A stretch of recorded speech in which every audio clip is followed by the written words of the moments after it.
находимся в Музее природы. Получается, мы сейчас посмотрим первый этаж музея, где у нас собрано чучело животных, то есть здесь мы изучим историю нашего заповедника, его флору и фауну. Затем поднимемся на второй этаж, где собрана у нас коллекция рогов и черепов животных, которые были найдены в различные года на территории заповедника. Мы сейчас, как я уже сказала, находимся в Музее природы.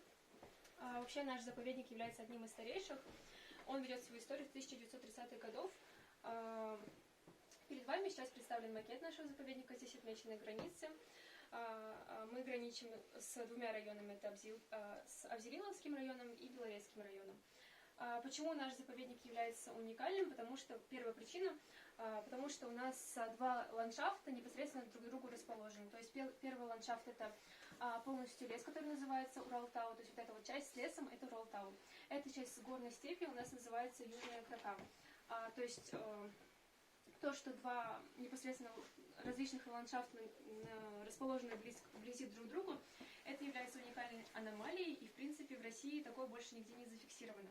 Вообще, как такое произошло, то есть раньше граничили просто лес и просто степь, затем литосферные плиты друг с другом столкнулись, и получается степи поднялись вверх, и так получились у нас горные степи.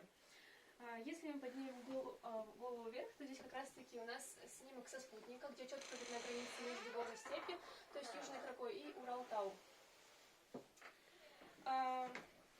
Также здесь у нас отмечены лесные домики, в которых проживают наши сотрудники во время своих обходов.